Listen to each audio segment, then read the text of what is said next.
यहाँ पे फेवरेट आपके कलर रखे हुए हैं, ठीक है। तो यहाँ से आप लेके क्योंकि यहाँ पे भी पूरे हॉल में कहीं पे भी बैठ जाओ, चेयर को आगे पीछे, वो यहाँ से पेपर ले लेना, पेन में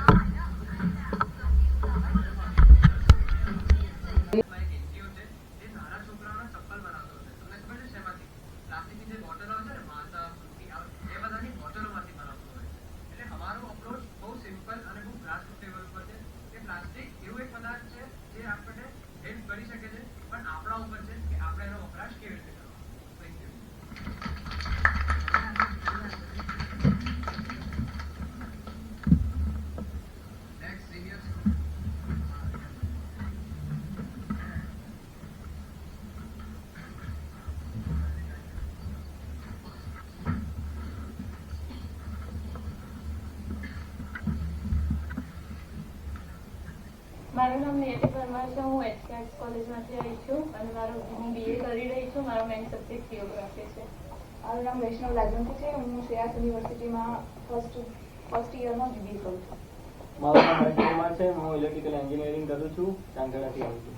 મારું નામ ગેડિયા સંદીપ વિનોદભાઈ છે. હું સાકેત રહું છું.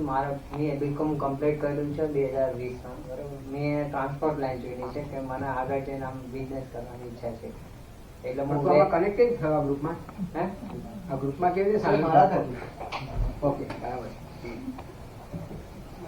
हाँ वेली वाइड. हाँ सर, तो सबसे पहले हमने टॉपिक जो था हमारा वो था कि एनर्जी कंजर्वेशन. तो एनर्जी कंजर्वेशन जो 14 दिसंबर को है तो उससे रिलेटेड टॉपिक था. हमें ये टॉपिक मिला था. तो उसमें मैंने सबसे पहले ये समझा कि टाइप्स क्या है, what do you mean by. सबसे पहले एनर्जी है क्या ये हमें पता चलना चाहिए. चलो एनर्जी पता चल गई तो उसके डिफरेंट टाइप्स क्या है. तो हमने यहाँ पे कुछ ड्रॉ और उसके थ्रू बनाया कि thermal, nuclear, chemical, electric, sonic, ionic, ये सारे जो है ये डिफरेंट टाइप्स ऑफ एनर्जी है. जब हम पढ़ रहे हैं कि डिफरेंट टाइप्स ऑफ एनर्जी, तो सबसे पहले इसका सोर्स एनर्जी जा कहाँ पे रही है, कहाँ पे यूज हो रही है. तो हमने इसको 3 पार्ट में डिवाइड किया. सबसे पहले तो जो हमारी सबसे ज्यादा एनर्जी होती है वो हमारी होम में, इंडस्ट्रीज में और एग्रीकल्चर में. यहाँ पे सबसे ज्यादा हमारी एनर्जी क्या है, डिवाइडेड हो रही है. यहाँ पे हम शुरुआत तो हमसे ही होगी. अब जैसे हमारे संजय सर कहते हैं हमेशा start from I to V. तो हम खुद से स्टार्ट करके कहाँ पे आते हैं, वी पे आते हैं. तो जब वी पे आ रहे हैं तो सबसे पहला पर्सपेक्टिव ही हमारा ये है कि हम शुरुआत कहाँ से करें, घर से कर रहे हैं. तो आई से ઓછું ખર્ચાળ હોય, પછી જે કુદરત સાથે બંધાણ હોય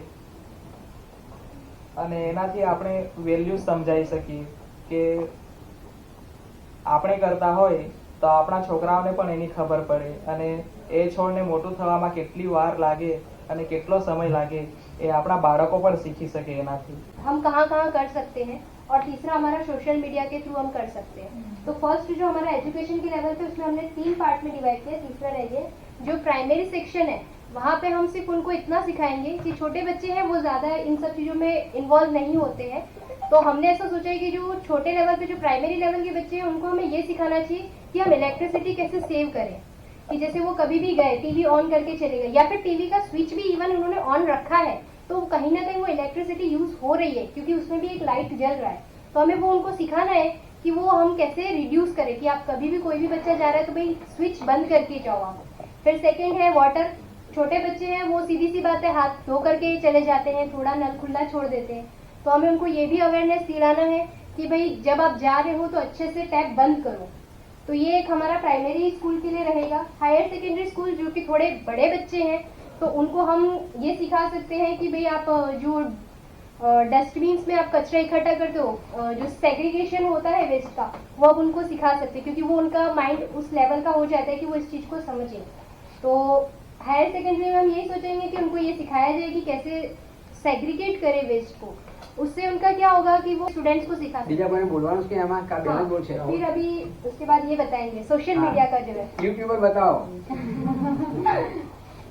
मैं शॉर्ट वीडियो बनाऊंगा जिसका गुजराती में बोलना है. આવું શોર્ટ વિડીયો બનાવે જેનો ટાઇટલ છે તે વિડીયો વધારે વ્યૂઝ આવે, વધારે ટ્રેન્ડિંગમાં ચાલે, ટાઇટલ ઉપર છે. એટલે ટાઇટલ એવું નાખે અને શોર્ટ વિડીયો બનાવે એટલે વિડીયો ટ્રેન્ડમાં જાય એટલે બધાને ખબર પડે.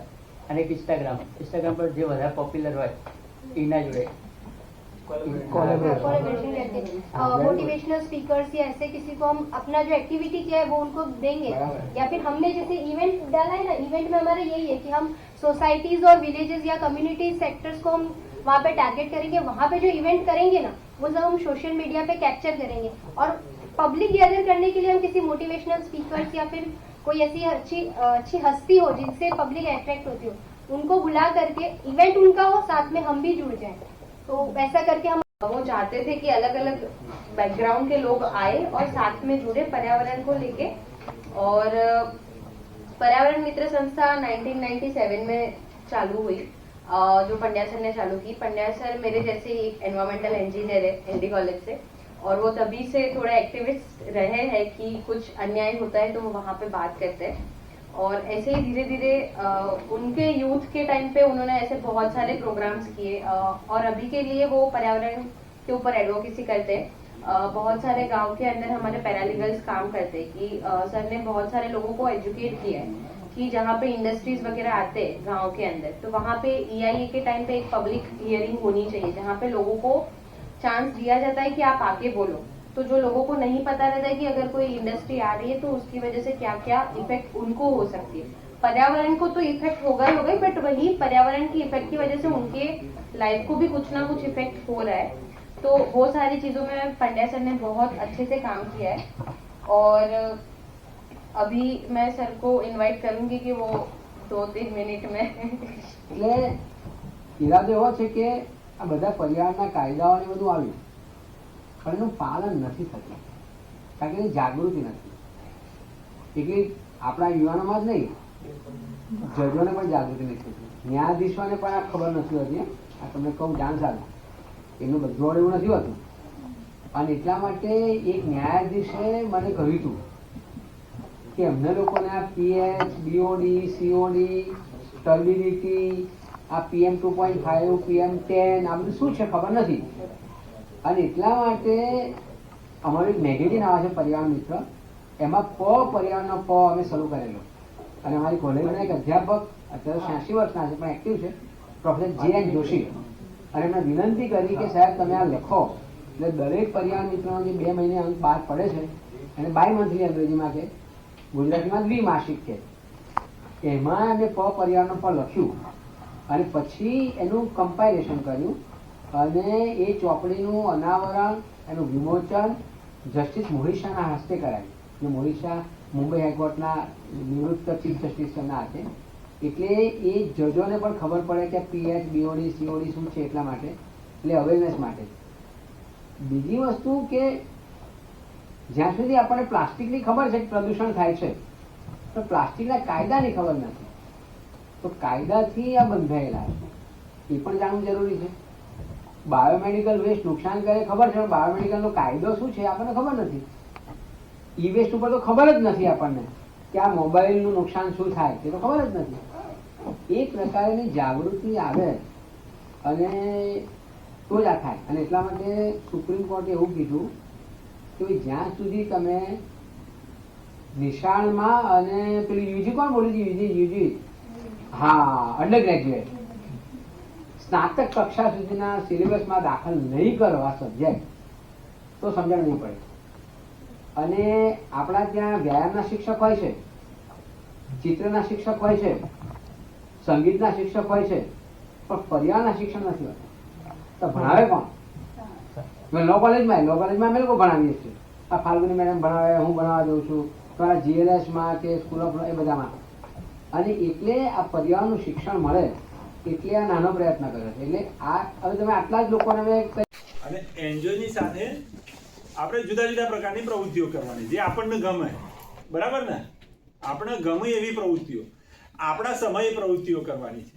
એવું નહીં કે આ અમુક પ્રકારનું જેવું હોય કે જેમાં એક સાથે બધી કોઈ વસ્તુને મૂકવાની હોય, જેમ કે આજની મીટિંગ છે કે જે પ્લાન આઉટના સંદર્ભે છે. આખી જર્મનના વ્યક્તિ આવ્યા હતા કે એમને જાણવું હતું કે ભાઈ આખા ભારતમાં કેટલું બધું પ્રદૂષણ થાય છે અને ઇન્ટરનેશનલ લેવલે આ બધી જ નોટો લેવાતી હોય છે કે તમારી ઇન્ડસ્ટ્રી કયા પ્રકારે ચાલી રહી છે, તમારો દેશ કયા પ્રકારે ચાલી રહ્યો છે અને એન્વાયરમેન્ટ શું છે તમારે ત્યાંની પરિસ્થિતિ. તો 2 જર્નાલિઝમ આવ્યા હતા, અમે એમની સાથે ત્યાં ગયા, એમણે પાણીના સેમ્પલ લીધા, દિલ્હીમાં એમણે મોકલાયું અને એ સેમ્પલમાં અમને એટલું ખબર પડી કે pH કેટલો હોવો જોઈએ? pH 6 to 7 એનું pH 12 કરતાં પણ વધારે આવ્યું. એટલે તમે જ્યારે સાબરમતીમાં જોતા હશો ને હમણાં તો માછલીઓ મરી ગયેલી હશે ઉપર. તો અમે લોકોએ વિચાર્યું કે હવે આ તો શું કરવું.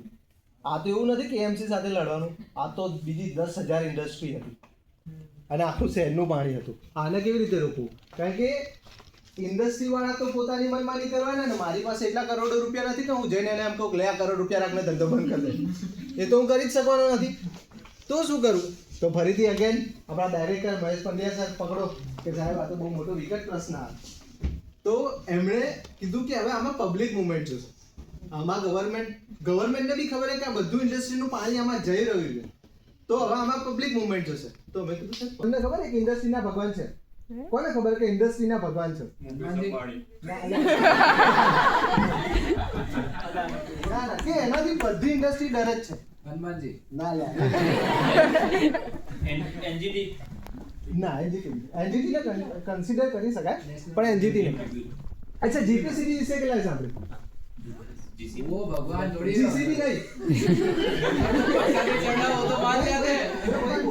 क्यों उसको मैं भगवान बोलता हूँ वो मैं समझाता हूँ. जीपीसीबी એટલે ગુજરાત પોલ્યુશન કંટ્રોલ બોર્ડ કે જે આપણા રાજ્યમાં ચાલતી કંપની ઉપર દેખરેખ કરતી હોય કે ભાઈ તમે કેટલું પાણી છોડો છો, તમે કેટલું પ્રોડક્શન કરો છો, એ આખું મોનિટરિંગ કરવાનું કામ આ જીપીસીબી નું. એટલે ભગવાન થયો પણ ભગવાન સારું વેચાઈ ગયા. ઇન્ડસ્ટ્રીમાં એટલા બધા પૈસાની લાલચમાં માણસ એટલો બધો આંધળો થઈ ગયો છે કે એને પૈસા આપીને પોતાનું જે ટ્રીટ કરેલું બી પાણી નથી એ બી આ સાબરમતીમાં જવાનું. તો અમે વિચાર્યું કે જીપીસીબીમાં કમ્પ્લેન કરવાનો કોઈ મતલબ નથી. વાતનો વિરામ આપું.